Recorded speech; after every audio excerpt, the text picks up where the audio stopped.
సకల దేవతా స్వరూపిణి గోమాత భూలోకంలో సకల దేవతల స్వరూపిణి గోమాతే అని ప్రవచన చక్రవర్తి వచస్పతి బ్రహ్మశ్రీ డాక్టర్ చాగంటి కోటేశ్వరరావు పేర్కొన్నారు. ఆదివారం స్థానిక రామకృష్ణ పీజీ కళాశాల మైదానంలో హైదరాబాద్ ధర్మవర్తిని ట్రస్ట్ మన ఊరు మన గుడి మన బాధ్యత ఆధ్వర్యంలో గో ప్రాధాన్యత గోసేవ ఆవశ్యకత విశిష్టత గురించి ప్రవచన కార్యక్రమాన్ని నిర్వహించారు. ముందుగా గోవులకు పూజా కార్యక్రమాన్ని నిర్వహించారు. ఈ కార్యక్రమానికి ముఖ్య అతిథిగా high court justice B Krishnamohan, collector Rajakumari, RDO విశ్వనాథ్లు హాజరయ్యారు. ఈ సందర్భంగా చాగంటి కోటేశ్వరరావు మాట్లాడుతూ మానవులు తెలిసి తెలియక చేసిన పాపాలను పోగొట్టుకోవడానికి మరుజన్మ లేకుండా మోక్షం పొందడానికి ఋషులు అనేక మార్గాలు సూచించారన్నారు. ఏదైనా పొరపాటు చేసినానని భావిస్తే గోమాత వద్దకు వెళ్ళి గ్రాసం వేసి ప్రాప్తిస్తే ఆ దోషం నుంచి బయటపడతారన్నారు. ఆవు గంగడోలు నిమిరిన పాపం నుంచి మంచి విముక్తి లభిస్తుందన్నారు. ఆవుల మంద వస్తున్నప్పుడు వాటి గిట్టల నుంచి లేచిన ధూళి శరీరంపై పడినా పాపం నుంచి బయటపడతారన్నారు. గోవును మనం చూసినా అది మనల్ని చూసినా పాపం తొలగిందుతుంది అని అన్నారు. ప్రతి ఒక్కరూ గోమాతకు సేవ చేయడం ద్వారా పెట్టుకొని జీవనం సాగించాలన్నారు. ఈ కార్యక్రమంలో Guntur factories of inspector Shivakumar Reddy, రఘువీర, హరికృష్ణ, వెంకటేశ్వర్లు పెద్ద ఎత్తున ప్రజలు, అధికారులు, రాజకీయ నాయకులు, గోసేవకులు, వ్యాపార ప్రముఖులు పాల్గొన్నారు.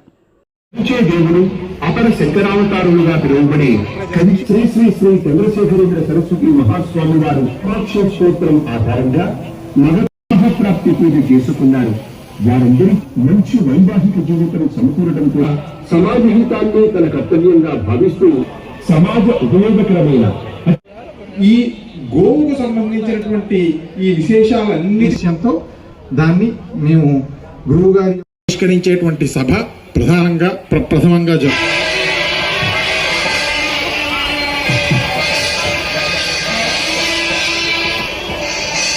విశేషం ఈ క్యాలెండర్ ని ఆవిష్కరించి మళ్ళీ చాలా సేవ చేసే విధంగా వారి కుటుంబం కూడా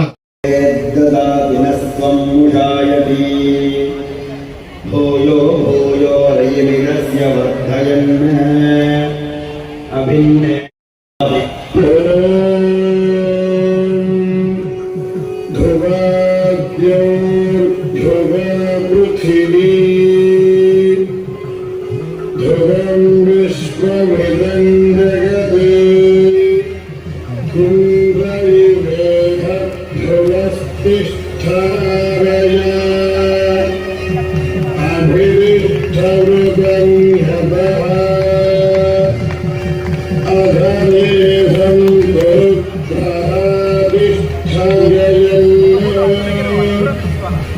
కోరుతున్నా.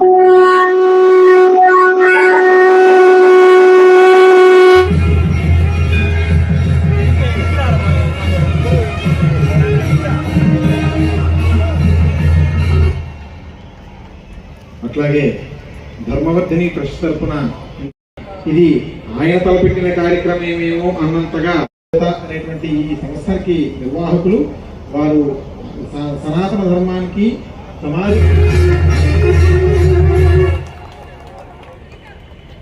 అట్లాగే సమస్తమైన సౌకర్యాలు చేకూర్చి ఈ కార్యక్రమం ఇంత ఘనంగా జరగడానికి ప్రధాన కారకుల్లో ఒకరైనటువంటి వారు శ్రీ రామకృష్ణారెడ్డి గారు. వారిని కూడా వేదికను అలంకరించి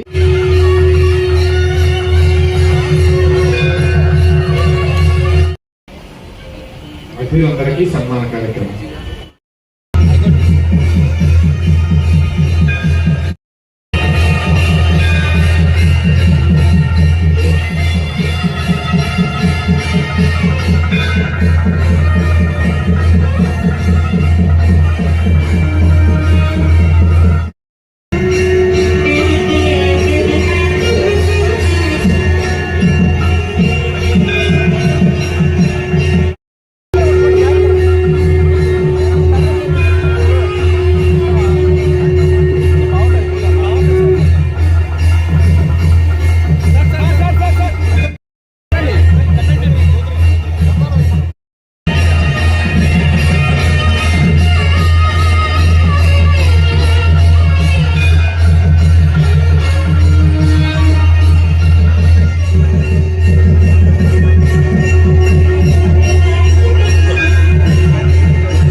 ప్రవచన సార్వభౌమ వాచస్పతి ధార్మిక వరేణ్య బ్రహ్మశ్రీ డాక్టర్ చాగంటి కోటేశ్వరరావు గారి పాదములు బట్టి ప్రార్థిస్తున్నాం.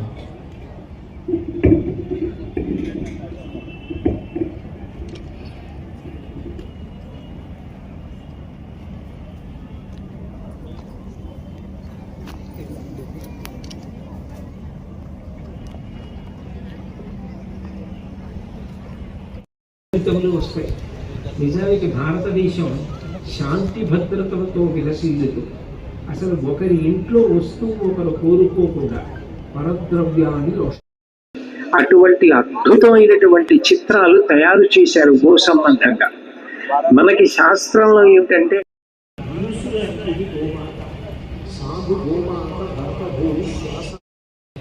ఒక్కొక్క పేజీలో ఏమి ఇచ్చాము, ఎందుకు ఆ బొమ్మ అట్లా చేశాము, మీరు గోవుతో ఎట్లా అనుసంధానం కావాలి అన్న విషయాన్ని నిరూపణం చేస్తూ దాన్ని తీసుకురావడం జరిగింది. ఇప్పుడు నేను మీకు ఇవాళ గోమాత యొక్క వైభవం గురించి ప్రయత్నిస్తాను. మీ చేతులు ఎలా ఉంటాయో అట్లాగే మీకు ఇప్పుడు మీ దగ్గర ఉన్నటువంటి ఆ ఎల్ఈడి స్క్రీన్స్ మీద వాళ్ళని ఉద్ధరించడం కోసం మాత్రమే రాక్షస సంహారం చేశారు. ఈ వెంకటేశ్వరావతారంలో తప్పు చేసిన వాడిని శిక్షించడం, కుత్తుకు ఉత్తరించడం కాదు, వాడి బుద్ధిలో మార్పు రావాలని కోరుకున్నాడు. వాడి పాపములను తల వెంట్రుకల రూపంలో తీసుకుని స్వరూపం గురించి చెప్తూ కలిబాధ మాన్ప తిరుమల కలియుగ వైకుంఠమనగ గైసేసిన మీ సలలిత కరుణాహృదయము కలలోనను అంటారు. పురుషుడు బాధ పెడుతున్నాడు, పాపచింతన వైపుకి బుద్ధి మరలుస్తుంది. రమమానాయ వెంకటేశాయ మంగళం. అటువంటి వెంకటాచలంలో ఆనంద నిలయంలో పద్మపీఠం మీద నిలబడి ఉన్నాడు. ఆ వెంకటేశ్వరావతారం నిజానికి ప్రకటనం కాకముందు అందరికీ అంటే మంచి విషయముల గురించినటువంటి ఆలోచన కూడా తపస్సే. అటువంటి తపస్సు ఆయనకి ఉంటుంది. గృహస్థే కాదు, కేవలము వానప్రస్థు కాదు, కేవలము సన్యాసి కాదు, 4 ఆశ్రమాల వాళ్ళు కూడా గోవుని పూజ చేస్తారు. గోవుకొక్క దానికి పూజ చేస్తే సమస్త దేవతలకు పూజ చేసినట్టే. గోవు యొక్క గొప్పతనాన్ని వేదం ఎంత గొప్పగా మాట్లాడింది అంటే గౌర్వారగ్నిహోత్రం అంది.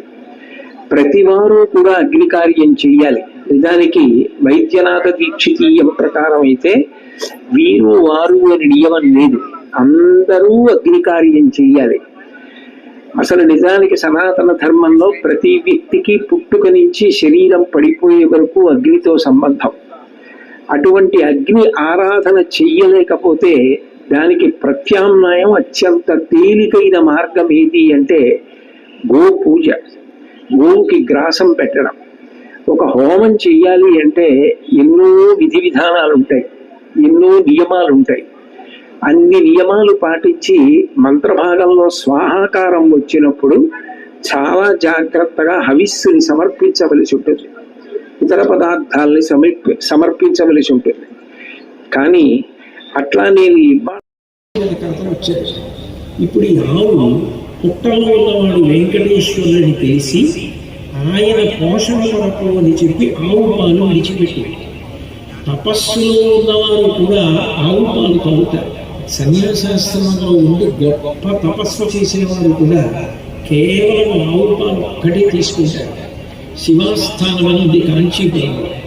కాంచీపుర 68వ పీఠాధిపతులు నడిచే దేవుడు శ్రీ శ్రీ శ్రీ చంద్రశేఖరేంద్ర సరస్వతి మహాస్వామి వారు అందులో ఒక గదిలో కూర్చొని తపస్సు చేస్తుండేవారు.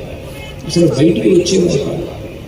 ఆవు పాలు పెట్టేవారు, అవి లేకపోతే తాగారని గుర్తు, అట్లాగే ఉంటే తాగలేదని పాత్ర మార్చి ఒక పాత్రతో పెట్టేవారు. ఆవు పాలు అంత పరమ పవిత్రమైనటువంటి పదార్థం. అందుకే వెంకటేశ్వరుడు కూడా మొట్టమొదట సేవించినది ఏది అంటే ఆవు పాలు తాగారు. ఆ బ్రహ్మగారు ఆవై శివుడు గోడై పాలు విడిచిపెడితే పుట్టలో ఉండి పాలు తాగుతున్నాడు. కానీ ఇంటికి వెళ్ళిన తర్వాత ఆ ఆవు తగినన్ని పాలు ఇవ్వట్లేదని కోపగించి యజమానురాలైన చోళపత్ని ఈ ఆవు ఎందుకో తగినన్ని పాలు ఇవ్వట్లేదు, ఇది ఎక్కడో పాలు ఇచ్చేసి వస్తోంది, నువ్వు చూడటం లేదని ఆవు యొక్క రక్షకుడిని తీవ్రంగా మందలించి శిక్షిస్తే బాధ పొందినటువంటి ఆ గో సంరక్షకుడు ఆవుని అనుభవించి పరిశీలిస్తున్నాడు, ఈ ఆవు ఏం చేస్తోంది పాలని. అది పుట్టలో ఉన్న వెంకటేశ్వరుడికి విడిచిపెట్టేస్తాడు. ఇది తీసుకొచ్చి పాలు పుట్టలో వదిలిపెట్టేస్తోంది. దెబ్బలు నేను తిన్నానన్న కోపంతో చటుక్కన ఇతర విషయాలన్నీ మరిచిపోయి కోపం ఆవేశించిన వారి చేతిలో ఉన్న గొడ్డలి తీసి ఆ ఆవు మీద విసిరాడు. ఎప్పుడైతే గొడ్డలి వచ్చి ఆవు మీద పడుతుందో అప్పటి వరకు అవతార ప్రకటన చేయకుండా పుట్టలోనే ఉన్న శ్రీ వెంకటేశ్వరుడు పటాలలో పుట్టలోంచి పైకొచ్చి ఆవుకి అడ్డంగా తన తల పెట్టాడు. అప్పటికే విసిరివేయబడిన గొడ్డలి వెంకటేశ్వరుడి యొక్క తలకి తగిలి సప్తపాల ప్రమాణేన రక్తస్ఫూర్తి రభూస్తథ అన్నారు పురాణంలో. 7 తాడి చెట్లంత ఎత్తు రక్తపు ధార పైకి లేచింది. అంటే శ్రీ వెంకటేశ్వర అవతార ప్రకటన సమయంలో మొట్టమొదట ఆయన భూమి మీద అవతరించినప్పుడు, మొట్టమొదటిసారి దర్శనం ఇచ్చినప్పుడు ఒక గోవు శిక్షింపబడుతుంటే చూస్తూ ఊరుకోవడం మన నంద్యాల పట్టణంలో అత్యంత నమ్మకమైన dental hospital KM Reddy dental care and implant centre. పంటి నొప్పి లేదా రంగుమారిన పండ్లతో బాధపడుతున్నారా? అయితే సంప్రదించండి. KM Reddy dental care and implant centre, municipal office ఎదురుగా, పద్మావతి నగర్ రోడ్, నంద్యాల. గత 7 సంవత్సరాలుగా సుదీర్ఘ అనుభవం కలిగిన డాక్టర్ కేఎం రెడ్డి ఎండిఎస్ గారి నిర్వహణలో అత్యాధునిక వైద్య పరికరాలతో సరికొత్త అపారమైన అనుభవంతో నంద్యాల పట్టణ ప్రాంత ప్రజలకు విశేషమైన సేవలందిస్తున్నారు. పేద మధ్యతరగతి ప్రజలకు దంత వైద్యం అందుబాటులో ఉండాలని మేం ఫ్యామిలీ కార్డ్ ప్రవేశపెట్టడమైనది. ఫ్యామిలీ కార్డ్ లో సదుపాయాలు: కుటుంబంలోని 6గురికి 1 సంవత్సరం పాటు ఉచిత ఓపీ చెకప్, ఉచిత ఎక్స్రే స్కానింగ్ 1 సంవత్సరం వరకు, మొదటి స్కేలింగ్ డెంటల్ క్లీనింగ్ నార్మల్ ఫీతో చేయించుకున్న తర్వాత 6 నెలలకు 2వ స్కేలింగ్ లో 50% మినహాయింపు, ఉచిత బీపీ మరియు బ్లడ్ షుగర్ లెవెల్ చెకప్. మా ప్రత్యేకతలు: డెంటల్ ఇంప్లాంట్, లేజర్ చికిత్స, root canal treatment, smile designing, పారదర్శక క్లిప్స్, పళ్ల సెట్టు, పళ్లు లేని వారికి ఫిక్సెడ్ పళ్లు అమర్చుట, వంకర పళ్లను సరిచేయుట, చిన్నపిల్లల్లో దంత సమస్యలకు ప్రత్యేక చికిత్సలు, పాలదంతాల పుచ్చు, విరిగిన పళ్లు, 2 వరుసల్లో పళ్లు, ఎత్తుపళ్లు వంటి సమస్యలకు చికిత్స, ఆర్మీ మరియు ఎక్స్ ఆర్మీ వ్యక్తులకు ఉచిత OP. KM Reddy dental care and implant centre, municipal office ఎదురుగా, Padmavathi Nagar road, Nandyal. Phone numbers 08514314856 and 9959153005.